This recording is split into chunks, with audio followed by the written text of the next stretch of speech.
বহু চর্চিত টিটিএডিসি নির্বাচন শেষ হয়েছে প্রায় ৩ মাস, কিন্তু এখনো পূর্ণাঙ্গ কার্যনির্বাহী কমিটি ও পরিষদ গঠন সম্পন্ন হয়নি। রাজনৈতিক মহলে জোর চর্চা, পদ বন্টন নিয়ে মতপার্থক্যই এই বিলম্বের মূল কারণ। এরই মধ্যে প্রশ্ন উঠছে, কেমন আছে পাহাড়, কেমন আছে রাজ্যের প্রত্যন্ত এলাকার মানুষ? নির্বাচনের সময় যে উন্নয়ন, স্বশাসন ও জনকল্যাণের প্রতিশ্রুতি দেওয়া হয়েছিল তার বাস্তব অগ্রগতি কতদূর? এবারের নির্বাচন ছিল অত্যন্ত তাৎপর্যপূর্ণ। মুখোমুখি লড়াইয়ে ছিল রাজ্যের শাসক জোটেরই দুই প্রধান শরিক, তিপ্রামথা এবং বিজেপি। সেই লড়াইয়ে বিপুল ব্যবধানে জয়ী হয়ে তিপ্রামথা আবারও প্রমাণ করেছে পাহাড়ের বড় অংশের মানুষ আস্থা এখনো তাদের ওপরই রয়েছে। নৃগোষ্ঠীর অধিকার, স্বশাসন এবং পাহাড়ের ভবিষ্যৎ, এই ইস্যুগুলোই এবারের নির্বাচনে সবচেয়ে বেশি প্রাধান্য পেয়েছে। তবে রাজনৈতিক বিশ্লেষকদের মতে এই বিপুল জনসমর্থন যেমন তিপ্রামথার শক্তি, ঠিক তেমনি তাদের দায়িত্বও কিন্তু বহুগুণ বাড়িয়ে দিয়েছে। এখন সবচেয়ে বড় প্রশ্ন, নির্বাচনী প্রতিশ্রুতিগুলির বাস্তবায়ন, টিটিএডিসির কার্যকর পরিচালনা, উন্নয়নের গতি বজায় রাখা এবং সর্বোপরি পাহাড়ের মানুষের আস্থা অটুট রাখা, এই সবকিছু কতটা সফলভাবে সামলাতে পারবে তারা, তিপ্রামথা? অন্যদিকে সামনে রয়েছে ভিলেজ কমিটির নির্বাচন। রাজনৈতিক সূত্রের দাবি, প্রার্থী নির্বাচন ও টিকিট বন্টন নিয়ে ইতিমধ্যেই দলের অন্দরে শুরু হয়েছে টানাপোড়েন।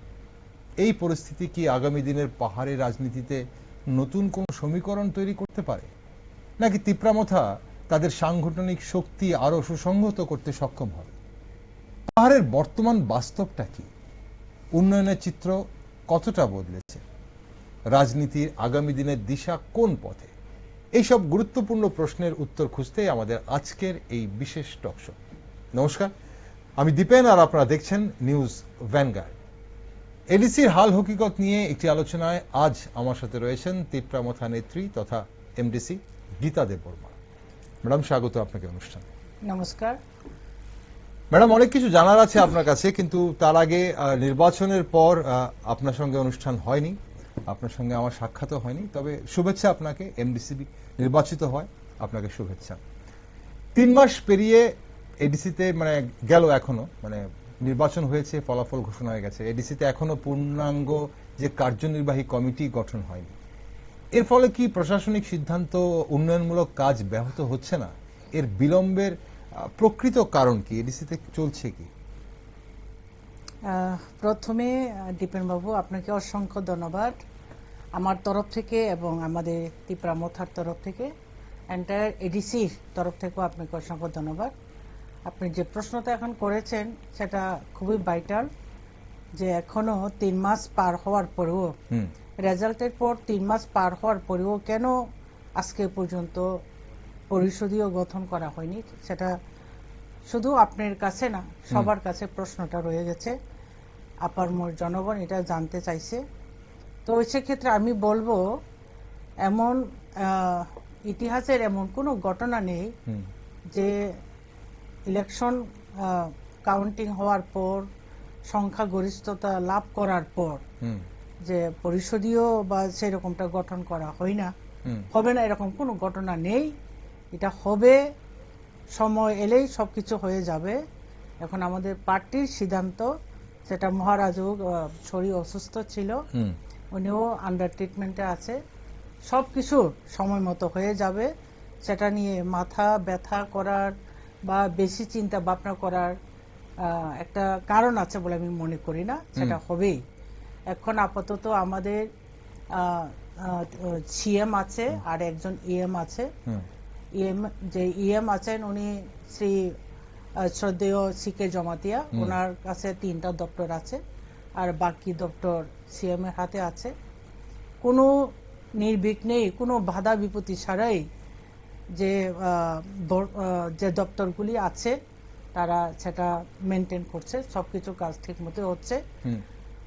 দপ্তরের কোনো ইএম নাই বলে কোনো ডিপার্টমেন্ট ড্রপ হয়ে আছে বা কাজ হয়নি, এরকম কোনো ঘটনা নেই।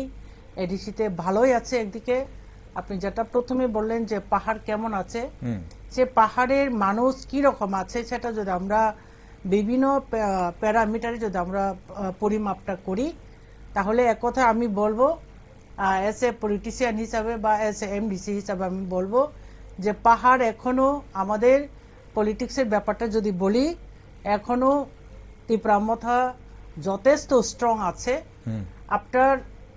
আফটার ইলেকশন বা আফটার কাউন্টিং বা ভোটের কি বলবো রেজাল্ট হওয়ার পর সারা ত্রিপুরাতে সবখানেই কম বেশি এখনো তীব্রামথাতে যোগদান চলছে, জয়নিং চলছে। সেই কিছুদিন আগেও আপনি হয়তোবা লক্ষ্য করেছেন আমাদের সিমনার কনস্টিটিউয়েন্সিতে, সেখানে 3-4 দিন আগে একটা যোগদান সভা, বিভিন্ন দল ছেড়ে তীব্রামথাতে যোগদান। আমার এলাকাতে এখন পর্যন্ত সেই 3 মাসে আমরা 3টা প্রোগ্রাম করেছি, জয়নিং প্রোগ্রাম। তার মানে এটাই আমি বলবো যে তীব্রামথাতে জয়নিং, বিভিন্ন পার্টি ছেড়ে জয়নিং করা, সেটা অব্যাহত চলছে। সেই ক্ষেত্রে আমি বলবো যে তীব্রামথার স্ট্রং এখন পাহাড়ে আগে থেকে, মানে এডিসি ইলেকশনের সময় যেরকমটা ছিল ওইটা থেকে আরো স্ট্রং হয়েছে, এখন আরো শক্তিশালী হয়েছে। ওকে, তীব্রামথার হোল্ড স্ট্রং আছে অবশ্যই, আপনি যেটা বলছেন তীব্রামথার সমর্থন বেশি হচ্ছে। অন্য ক্ষেত্রে আমরা যা দেখেছি, অন্য ক্ষেত্রে পাহাড়ের কি রকম আছে, আমি পলিটিক্যাল সাইডটা বলবো যথেষ্ট স্ট্রং হোল্ড আছে আমাদের, কিন্তু অন্য সাইডে যেরকম ডেভেলপমেন্টের ক্ষেত্রে এখনো পাহাড় খুবই দুর্ভাগ্য অবস্থাতে আছে।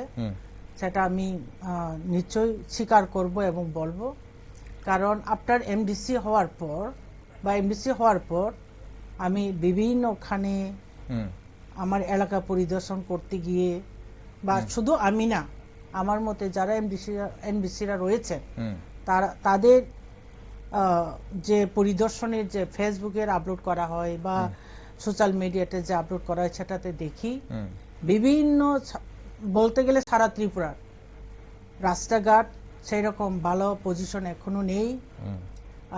যেটা যতটুকু হওয়া দরকার সেটা এখনো হয়নি।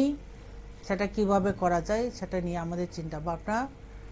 এই যে ম্যাডাম, পাহাড়ের মানুষ আপনাদের বিপুল সংখ্যাগরিষ্ঠতা দিয়েছেন দ্রুত ও কার্যকর প্রশাসনের প্রত্যাশায়। মানুষ তো এটা আশা করেছিলেন যে হ্যাঁ 5 বছর আপনারা ক্ষমতায় ছিলেন, তারপর আপনাদের কাছে আবার মানুষ দায়িত্ব তুলে দিয়েছে এডিসির উন্নয়নের জন্য, এডিসিতে কাজ করার জন্য। কিন্তু যদি দলীয় সমীকরণ সামলাতেই বেশি সময় ব্যয় হয় এবং মানে উন্নয়নের গতি কমে যায়, তাহলে কি সেই জনরায়ের প্রতি সুবিচার করা হবে? কারণ আপনি একদিকে বলছেন যে পলিটিক্যালি আপনাদের বিশাল বড় একটা সাপোর্ট আপনি রয়েছেন, এখনো মানুষ আপনাদের দিকেই ঝুঁকছে, যদিও বা শাসক দলের দিকে মানুষ ঝোঁকে বেশি, সেটা সাধারণ একটা ফেনোমেনা। কিন্তু উল্টো দিকে আপনি বলছেন ডেভেলপমেন্ট খুবই দুর্ভাগ্যজনক বা দুর্বল হয়ে রয়েছে, মানুষের উন্নয়নমূলক কাজ হচ্ছে না। তাহলে প্রশ্ন হচ্ছে যে এডিসিতে যারা রয়েছেন, ক্ষমতায় আপনারা রয়েছেন, এবং সিইএম এবং ইএম, একজন ইএম দিয়ে কাজ হচ্ছে, আপনি বলছেন সবগুলো দপ্তর রয়েছে, যদি সিইএম আর একজন ইএম মিলে যদি এতগুলো দপ্তর সামলাতে পারতেন তাহলে তো বাকিদের আর প্রয়োজনই নেই। সেটা বলবো না জায়গাতে, কারণ আমাদের যেটা সত্যি কথা, যেটা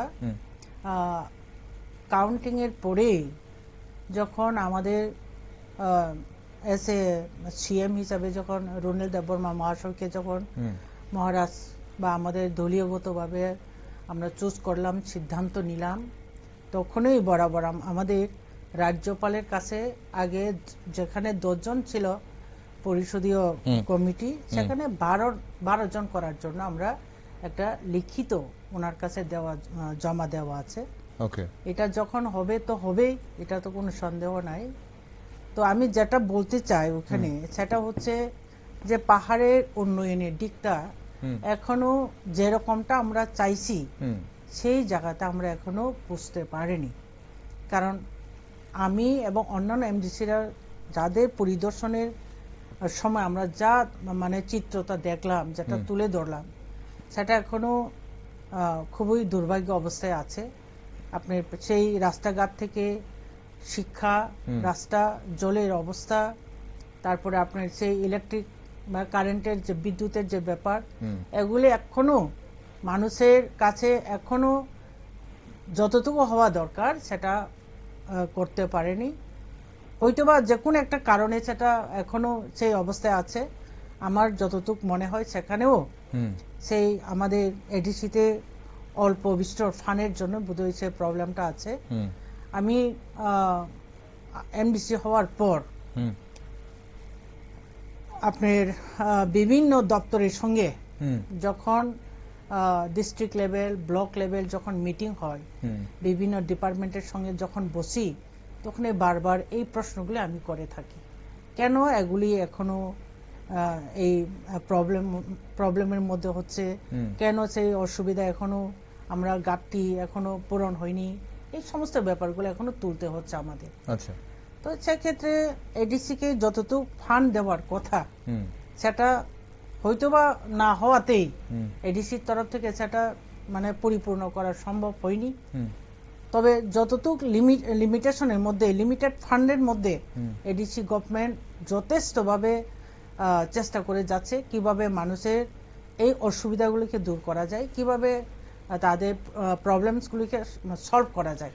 ওকে ম্যাডাম, আপনি আপনার এই যে ফান্ডের কথা আপনি বলছেন এবং আপনারা প্রায় সময় এই কথাটাই বলেন যে ফান্ডের অভাব রয়েছে, যদিও বা এদিক থেকে আমরা দেখি যে রাজ্য সরকার কিন্তু বলছেন যে যথেষ্ট ফান্ড দেওয়া হচ্ছে। বাজেটও আমরা দেখলাম যে গতবার 860 কোটি টাকা বাজেট ছিল, এবার 918 কোটি টাকা বাজেট এডিসির জন্য বরাদ্দ হয়েছে। পাশাপাশি বিভিন্ন লাইন ডিপার্টমেন্টের তরফ থেকে যেসব উন্নয়নমূলক প্রকল্পগুলো কাজ করার কথা সেগুলো চলছে, রাজ্য সরকারের তরফ থেকে দাবি করা হয়।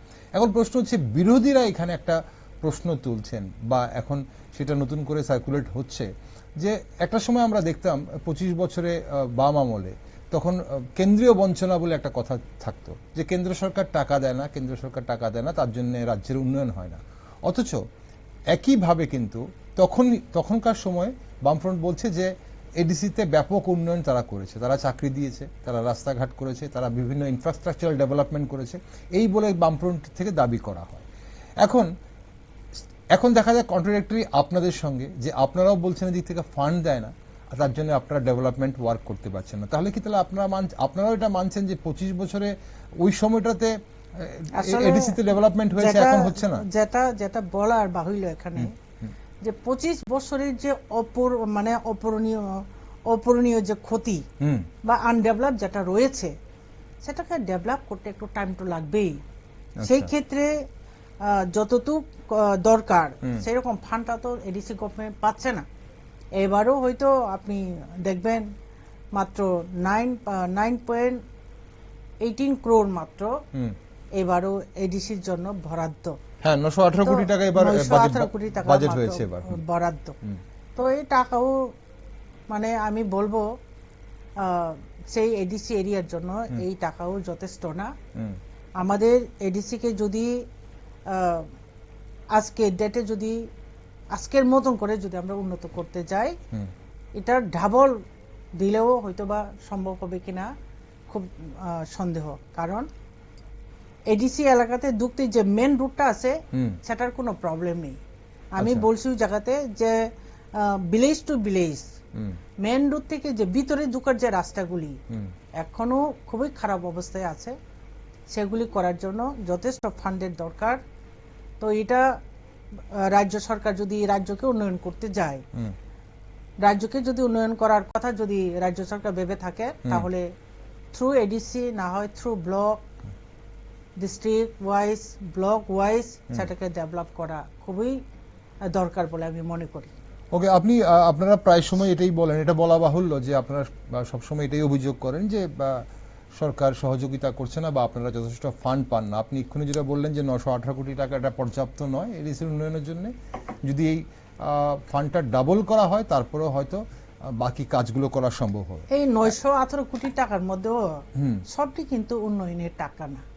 ওইখানে খুব সম্ভবত এটা যদিও কম্পোনেন্ট ওয়াইজ আছে, আমার কাছে আজকে সেটা নাই, সেটা বেতনের টাকা আছে, আর বেতনের টাকা বাদ দিলে অল্প বিস্তর টাকা দিয়ে কোনো মতেই মানে আজকে ডেটে যতটুকু উন্নয়ন করা দরকার সেটা কোনো মতে করা যাবে না। এটা হচ্ছে সত্যি কথা। উল্টো দিক থেকে আমরা আরেকটা অভিযোগও শুনি, বিভিন্ন যে কেন্দ্রীয় প্রকল্পগুলো বা রাজ্য সরকারের যে প্রকল্পগুলো রয়েছে, সরকারি প্রকল্পগুলো, সেগুলোর সুবিধা তো ডাইরেক্টলি এডিসিতে যারা থাকছেন তাদের পাওয়ার কথা। যেমন ধরুন বিনা পয়সায় যেটা চাল বন্টন রেশন থেকে, বা প্রধানমন্ত্রী আবাস যোজনা বা জল জীবন মিশন, সেগুলো কি এডিসির মানুষরা পাচ্ছে? এবং সেখানেও অনেক সময় আমরা অভিযোগ শুনি যে বাধাপ্রাপ্ত হচ্ছে এই কাজগুলো করতে যারা যাচ্ছেন তারা বাধাপ্রাপ্ত হচ্ছে, বা জনগণের কাছে সেই সুযোগ সুবিধাটা বা প্রকল্পটা ঠিকভাবে তুলে ধরা যাচ্ছে না। এটা কতটা সত্যি? আপনি এমডিসি হওয়ার পর আপনার এলাকাতে এই ধরনের কোনো অভিযোগ আপনি পেয়েছেন কিনা? অনেক অভিযোগ। আমি এমডিসি হওয়ার পরেই ধরেন আপনি প্রথম 10-15 দিনের মাথায় আমার কাছে বিভিন্ন জায়গা থেকে, আমার অত্র যে এলাকাটা আছে ওইখান থেকেই বিভিন্ন ধরনের ফোন, আমি যখন ভিজিট করতে যাই তখন দেখা যায় যে যেখানে জলের ব্যবস্থা নেই, যতটুকু সম্ভব ডিডব্লিউএস এর সঙ্গে যোগাযোগ করে তাকে জলের ব্যবস্থা দেওয়া। ওনাদেরও একটা লিমিটেশন আছে, সব চাইলেই যে দিতে পারবো সেরকমটা না, স্টেট গভর্নমেন্টের বা ব্লকের আন্ডার হলেও। তবু খানিকটা যতটুকু সম্ভব, মানে যেখানে বিশেষ দরকার ওখানে দেওয়ার সম্ভব হয়েছে, কিন্তু প্রায় জায়গাতে এখনো মানে দেওয়ার বাকি রয়ে গেছে, সেটা দেওয়ার জন্য কথা মানে চলছে আমার। না, এখন পাহাড়ে তো বহু এলাকায় এখনো বিশুদ্ধ পানীয় জলের সংকট রয়েছে, এটা বাস্তব, এবং এটা এই অভিযোগ আমরা বারবার দেখি। এখনো আমরা অনেক জায়গায় রাস্তা পথ অবরোধ দেখি, মানুষ কলসি বালতি নিয়ে রাস্তায় বসে পড়েন পানীয় জল বা জলের অসুবিধার জন্য। এখন এই যে জল জীবন কাজ প্রত্যাশিত গতিতে এগোচ্ছে না বলে একটা অভিযোগ আপনাদের মাথায়, সমস্যার সমাধানে আপনারা নির্দিষ্ট কি রোডম্যাপ নিচ্ছেন? মানে এডিসি প্রশাসন, আপনারা এখন 3 মাস অলরেডি পেরিয়ে গেছে, এখন আপনারা মানুষের জন্য যারা আপনাদের সমর্থন করেছেন, যারা আপনাদের কাছে দায়িত্ব দিয়েছেন এডিসি উন্নয়নের জন্য, তাদের জন্য কোনো রোডম্যাপ জলের জন্য কি তৈরি করেছেন আপনারা? আসলে যেটি সত্যি কথা যেটা, সেটা হচ্ছে এডিসির হাতে ডিডব্লিউএস এর কোনো দপ্তরই নেই। যা করা, যা চাওয়া আমরা স্টেট গভর্নমেন্টের কাছে আমাদের চাইতে হয়। ধরেন ব্লক লেভেলের যে ডিডব্লিউএস এর কর্মী থাকে বা আপনার সাব ডিভিশন লেভেলে যা থাকে, ওনাদের সঙ্গে কথাবার্তা বলে আমরা জলের সরবরাহটা করতে হচ্ছে। আচ্ছা, কারণ এডিসিতে এই দপ্তরটাই মূলত নেই। তো ওইটাও একটাই ব্যাপার যেটা বললাম, যে 25 বছরের যে ঘাটতি, সেটা এই অল্প সময়ের মধ্যে সেটা ফুলফিল করা, সেটাও একটা ব্যাপার রয়ে গেছে ওই জায়গাতে। এখন বিরোধীরা তো, রাজ্যে যারা বিরোধী আসনে রয়েছে, বামফ্রন্ট বলছে যে তাদের আমলে, তারা আজকাল এখন তো প্রচার করছে এটা, যে তাদের আমলে, ইভেন কি জিএমপিও প্রচার করছে যে বামফ্রন্ট আমলে চাকরি দেওয়া হয়েছে, বামফ্রন্ট আমলে রাস্তা করা হয়েছে, বামফ্রন্ট আমলে হাসপাতাল করা হয়েছে, স্কুল করা হয়েছে, এখন সেগুলো বন্ধ হয়ে যাচ্ছে, স্কুল বন্ধ হয়ে যাচ্ছে, হাসপাতালে সংকটে ভুগছে। যেটা ব্যাপারটা, ওনাদের আমলে যদি রাস্তাঘাট হয়ে থাকে, তো ওনাদের আমল শেষ হওয়ার পরে কি মানুষগুলি রাস্তাঘাটগুলি আবার কি বন্ধ করে দেবে? তা তো না।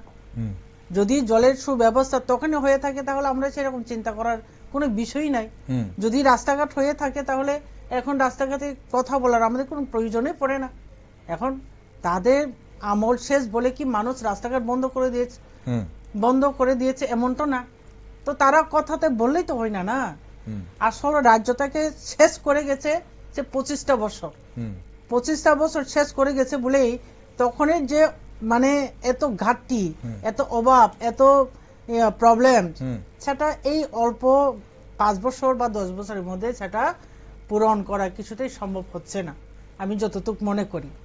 আমাদের সঙ্গে যদিও আমি বলছি যে টাকার ঘাটতি আছে এডিসিতে, কিন্তু স্টেট গভর্নমেন্টের কোনো ডিপার্টমেন্টের কর্তৃপক্ষ বা মানে ঊর্ধ্বতন যে রেসপন্সিবল যে কর্মী, ওনার সঙ্গে কথা বলে উনি কোনো সময় কোনো দিন এখন পর্যন্ত ডাইরেক্টলি না করে না।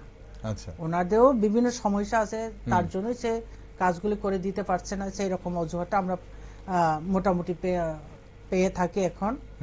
তো ওইটাই যে 25টা বছরে সিপিএমরা এই রাজ্যকে শেষ করে গেছে, ওইটার ক্ষতিপূরণটা আমরা এখন মানে দিতে হচ্ছে। মেইন যেটা এখন এই যে গ্রামীণ এলাকায়, বিভিন্ন প্রত্যন্ত এলাকায় মানে কাজের অভাব ও পরিযায়ী শ্রমিকের সংখ্যা বাড়ছে বলে অভিযোগ রয়েছে। এখন যাদের জন্য কর্মসংস্থান, মানে যুবদের জন্য কর্মসংস্থান তৈরিতে এডিসির নিজস্ব কি কোনো পরিকল্পনা আছে? মানে শুধু কি এমজিএন রেগার উপর নির্ভর করলেই মানে হবে, নাকি যারা আনস্কিলডও আছে তাদের জন্য কোনো ধরনের কাজের ব্যবস্থা, বা আগামী দিনে কর্মসংস্থানে কি ধরনের চিন্তা ভাবনা আপনারা যুবদের জন্য করছেন? কিভাবে হবে এটা কর্মসংস্থান? এটা ভাইটাল পয়েন্ট, আপনি যে প্রশ্নটা, হুম, এটা অবশ্যই আমরা চিন্তা ভাবনা করব কি করা যায় রাজ্যের এতজন যে বেকার তাদের জন্য কি করা যায়। আমরা অবশ্যই চিন্তা ভাবনা করব। এডিসি যখন ফুলফিল পরিষদীয় গঠন করা হবে তখনই এই সমস্ত চিন্তাগুলো আমরা আনবো, আলাপ করব, সেই ব্যাপারটা নিয়ে আমরা চিন্তা ভাবনা অবশ্যই করব। ওকে। আর স্কুল, আপনি নিজেও বলছিলেন যে শিক্ষাক্ষেত্রে বা আপনি নিজেও শিক্ষার সঙ্গে অনেক দিনই যুক্ত ছিলেন, এখনো আপনি Right. একজন শিক্ষিকা বলেই আপনার পরিচিতি বিশাল ভাবে রয়েছে। তো শিক্ষাক্ষেত্রে যে সংকট দেখা দিয়েছে, যেটা বারবার বলা হচ্ছে যে এডিসিতে এমন বহু স্কুল আছে যেখানে একজন শিক্ষক দিয়ে স্কুল চলছে। এখন শিক্ষাক্ষেত্রে শিক্ষক সংকট, স্কুলের পরিকাঠামোর অভাব, বা এই যে ককবরক ভাষা নিয়ে একটা অনিশ্চয়তা, এই সব সমস্যার স্থায়ী সমাধান মানে করে মানে কবে দেখতে পাবে মানে পাহাড়ের মানুষ? আপনারা কি ধরনের প্ল্যানিং আপনাদের আছে? দেখুন, সেখানে শিক্ষার ক্ষেত্রে যে সমস্যাটা আছে এডিসি এলাকাতে, সেটা কিভাবে ওভারকাম করা যায় তার জন্য আমাদের নিজস্ব একটা টেকনিক বা কলা কৌশল আমরা তৈরি করব। সেটা আমাদের ইএম এডুকেশন যিনি আছেন উনি দেখছেন ব্যাপারটা, থ্রু আমাদের মহারাজার সঙ্গে আলাপটা করে সেভাবে সেটাকে ওভারকাম করার জন্য চেষ্টা চলছে এখন। আর যেটা ককবরকের ব্যাপার, সেটা হচ্ছে আমাদের খুবই দুর্ভাগ্যজনক। এই ককবরকের ইস্যুটা কবে নাগাদ শেষ হবে সেটা আমরাও একটা সময়ের অপেক্ষা আছি। তবে আমি এখন এটাই বলবো যে সেটা ককবরকের যে ইস্যুটা, সেটা অতি দ্রুত এটা সমাধান হওয়া দরকার। কারণ একটা মাতৃভাষা, একটা জাতির মাতৃভাষা, সেটাকে এইভাবে একটা ডাউট বা সন্দেহজনক অবস্থায় বা একটা প্রবলেমের মধ্যে রেখে সেটাকে বেশি দিন রাখা যাবে না, রাখাও ঠিক না। সেটাকে অতি দ্রুত এটা সমাধান হলেই ভালো। আমরা তো চাইবো, এখনো চাই, আমাদের যে রোমান স্ক্রিপ্টে লাগবে, আমাদের ভাষাকে যদি প্রিজার্ভ করতে যাই, সংরক্ষণ করতে যাই, তাহলে উইদাউট রোমান স্ক্রিপ্ট এটা কোনো মতে সম্ভব না। সেটা যতদিন না পর্যন্ত এটা মানে এই দাবিটা আমাদের ফুলফিল না হয়, আমাদের মুভমেন্টও কোনোদিন থামবে না ওই জায়গাতে। ওকে।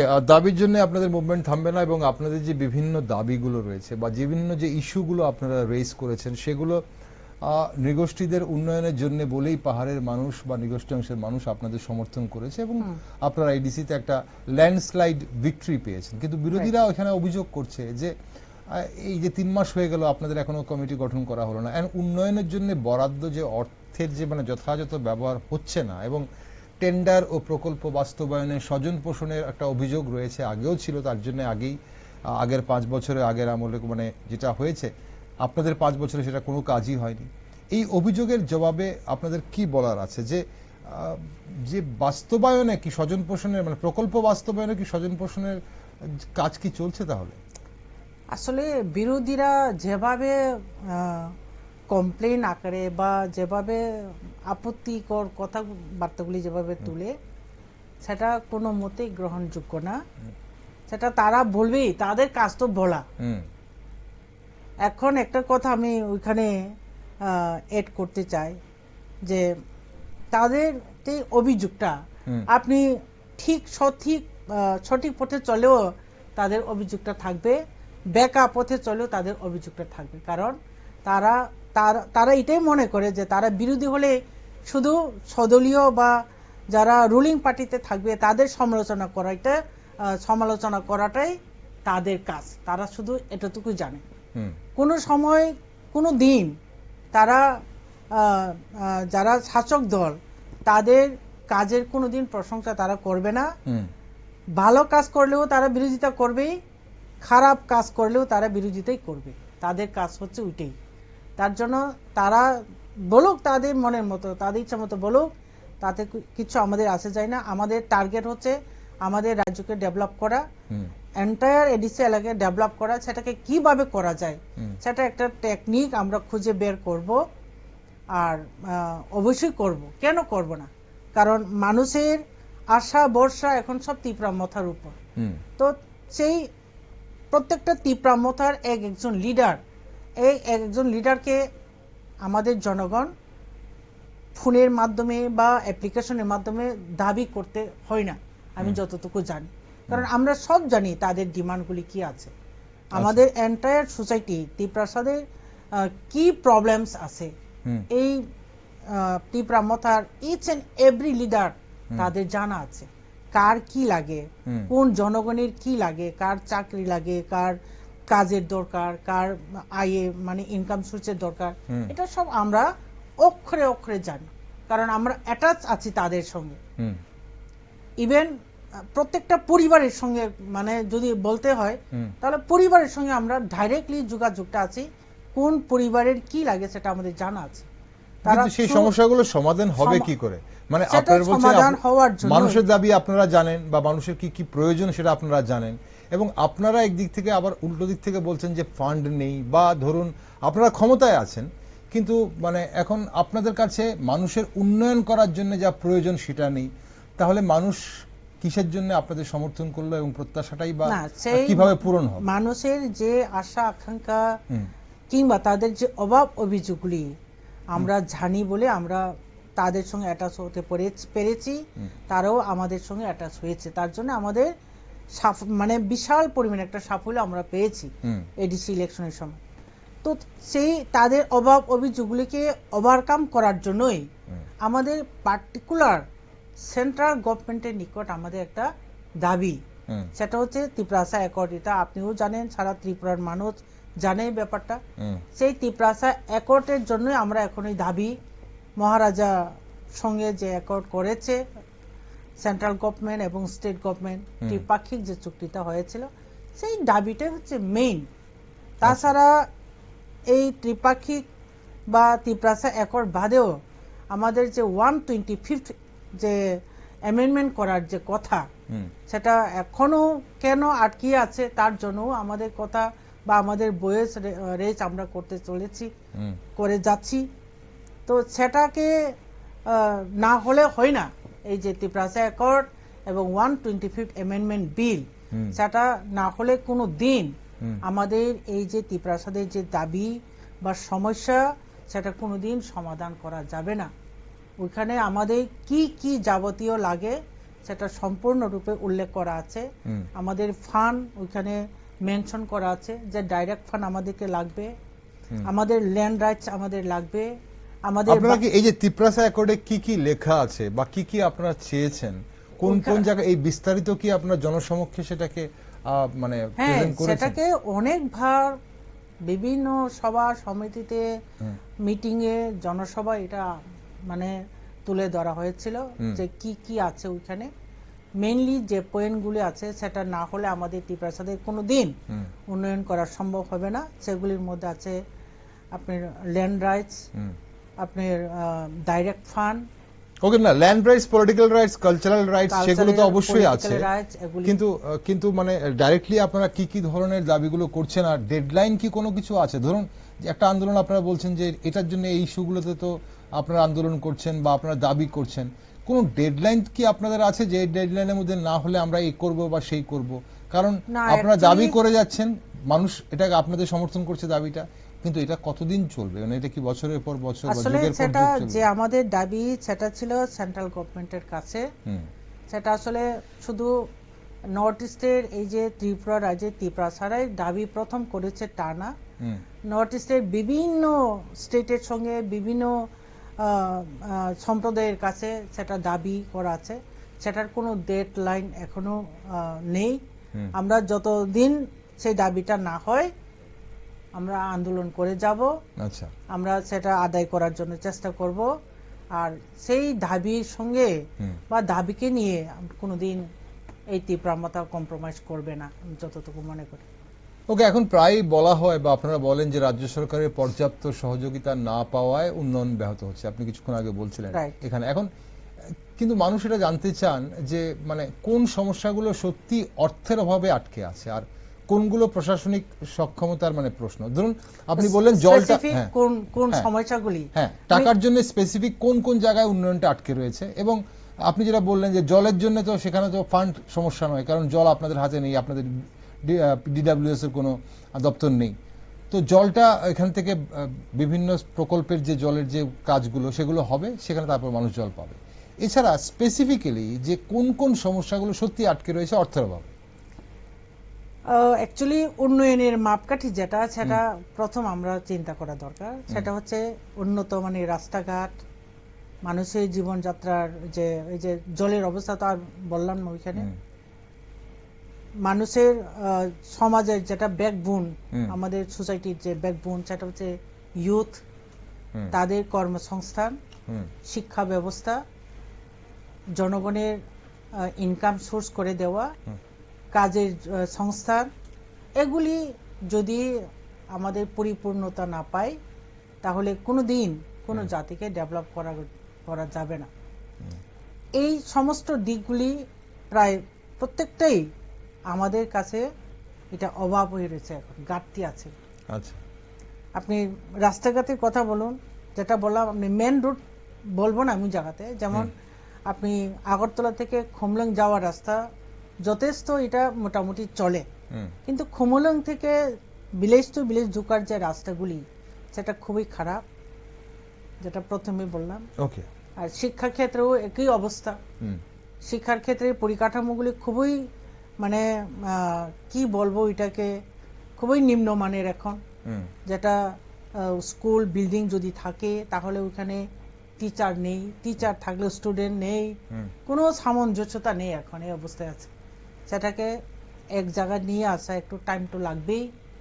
এটা পার্টিকুলার একটা নীতি বা একটা টেকনিক প্রয়োগ করে সেটাকে আপনাদের তো এখনো কমিটি তৈরি হয়নি, তাহলে কমিটি তৈরি হবে, তারপরে পলিসি মেকিং হবে এবং তারপরে কাজ শুরু হবে। তাহলে কি এডিসির মানুষ ধরে নিতে পারে যে আগামী কয়েক বছর মানে তারা উন্নয়নমূলক কাজের দেখা পাবে না?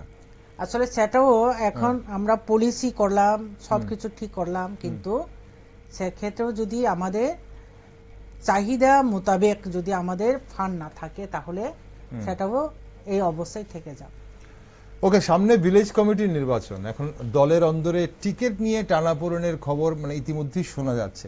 আর কিছু কিছু অভিযোগ তো আগেও হয়েছে, জোর জবরদস্তি এডিসি গুলো দখল করার অভিযোগও, মানে সেটার অভিযোগের তীরও কিন্তু আপনাদের দলের দিকে উঠেছে।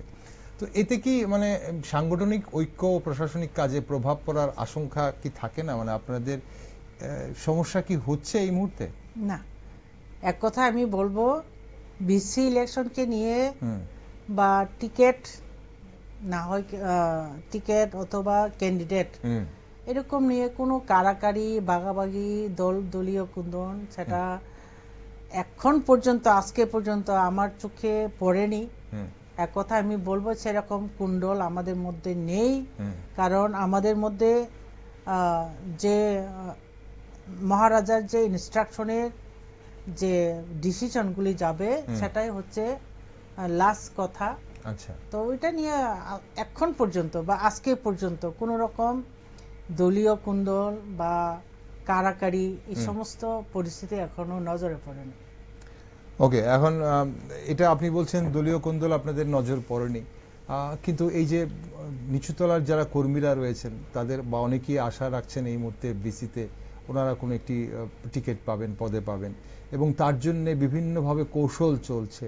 অনেকেই বলছেন যে উচ্চতলার যারা কর্মীরা রয়েছেন তারা এই মুহূর্তে চুপ করে অনেকেই ঘরে বসে আছেন। এই ধরনের কানাঘুষো আমরা শুনছি। আর আরেকটা বিষয় যেটা রাজনৈতিক বিশ্লেষকরা বা বিশেষজ্ঞরা মনে করছেন, যে যখনই নির্বাচন আসে তখন খুব অ্যাগ্রেসিভ ভাবে দেখা যায় তিপ্রামথা সুপ্রিমো থেকে শুরু করে বিভিন্ন নেতা নেত্রীদের, কিন্তু যখনই তিপ্রামথার সুপ্রিমো বা নেতা নেত্রীরা ইমোশনাল ওয়েতে কথা বলেন তখনই বুঝে নিতে হবে যে ভেতরে একটা অন্তর্কোন্দল চলছে, তখন তার জন্য ইমোশনটাকে প্রকাশ করে সেটাকে দলটাকে এক করে রাখার একটা কৌশল চলে। এটাকে আপনারা কতটা মানে? না, সেক্ষেত্রেও যেটা যে সোর্স হয়তো আপনি শুনছেন কোন একটা সোর্সে থেকে, তবে সেটা অথেন্টিক না আমি বলবো। কারণ তিপ্রামথার সমস্ত নেতা নেত্রীরা যারা আছেন তারা কি বলবো এটাকে, কারণ পার্টির সিদ্ধান্ত বলে একটা সিদ্ধান্ত আছে, পার্টির সিদ্ধান্ত বলে একটা সিদ্ধান্ত আছে, যার দরুন আমরা অপেক্ষায় আছি বিসি ইলেকশনের জন্য।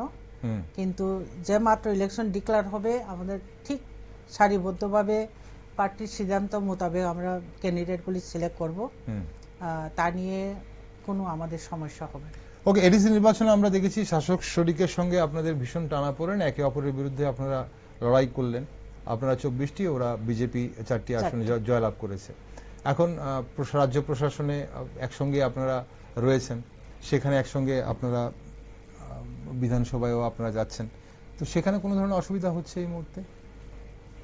না, সেই রকম অসুবিধা তো হচ্ছে না, ঠিক আছে। এখন আসলে বলতে গেলে কি হয় জানেন, এখন যদি একজন মা তার শিশু যদি কোনো রকম ডিমান্ড না করে, নিজের গর্ভের সন্তানকেও মানে কাজের ব্যস্ততার জন্য উনি দুধ খাওয়াতে চান না, যদি প্রবাদ রয়েছে, হ্যাঁ, শিশুটা যদি ডিমান্ড না করে বা শিশুটা যদি ক্রাই না করে, তাহলে একই সঙ্গে থাকছে ঠিক আছে, কিন্তু তার একই সঙ্গে থাকতে বলে যদি আমরা ডিমান্ড না করি, তাহলে আমাদের যে এই যে অভাব বা যেটা ঘাটতির কথা তো তারা জানবে না, না স্টেট গভর্নমেন্ট।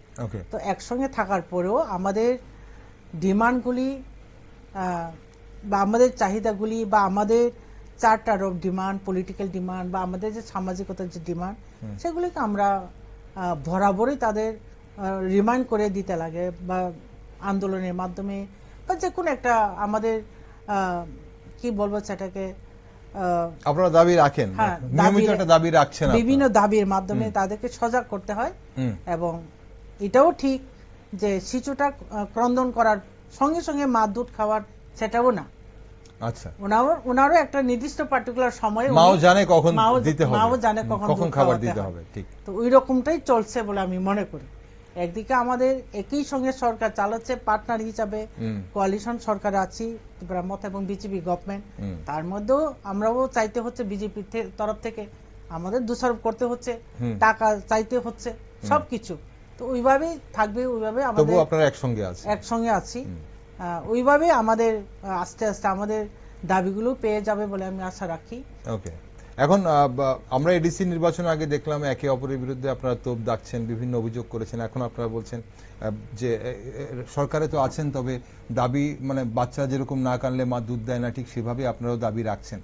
তাহলে কি আমরা যদিও এটা it's too early to ask, অনেকটা সময় এখনো রয়েছে, এখনো নির্বাচন ঘোষণাই হয়নি, ভিলেজ কমিটিতে কি আমরা তাহলে বন্ধুত্বপূর্ণ লড়াই দেখবো, একসঙ্গে জোট দেখবো আবার নাকি? সেটা সময়ই বলবে। আসলে সবকিছু সময়ের আগে কিছু বলা যাবে না। এখন আপনি যত ইচ্ছা করেন আম খেতে, কিন্তু আমের সিজনতে আপনি আমটা পাবেন। কাঁঠাল খাওয়ার ইচ্ছা থাকলেও নির্বাচন এলেই তাহলে ত্রিপুরা এবং বিজেপি এক হবে কিনা, নাকি একে অপরের বিরুদ্ধে লড়াই করবে সেটা বোঝা যাবে। একসঙ্গে লড়বে না আলাদা আলাদা লড়াই করবে, সেটা মানে নির্বাচনটা আসলে পরে সেটা পরিষ্কার হবে।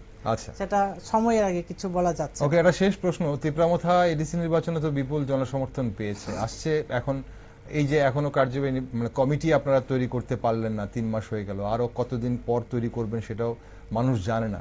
তো আসছে ভিলেজ কমিটি নির্বাচনে কি সেই জনসমর্থন ধরে রাখতে পারবেন? মানুষের বিশ্বাস কি আপনারা ধরে রাখতে পারবেন?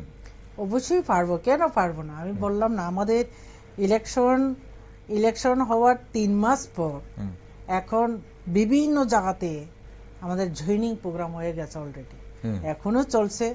আজকেও একটা প্রোগ্রাম চলছে আমাদের TCF এর আমবাসাতে, বিশাল সংখ্যক জনগণের উপস্থিতি ওখানে লক্ষ্য করা যাচ্ছে।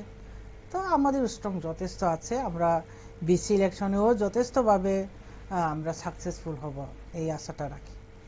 ওকে, অসংখ্য ধন্যবাদ ম্যাডাম সঙ্গে থাকার জন্য আজ। তবে আপনাদের কমিটি খুব দ্রুত গঠন হবে এবং তারপর উন্নয়নের কাজ হবে, এবং হলে অবশ্যই আপনাদের থেকে আমরা জানবো যে আপনারা কি ধরনের প্ল্যানিং করেছেন আগামী দিনে এডিসি উন্নয়নের জন্য।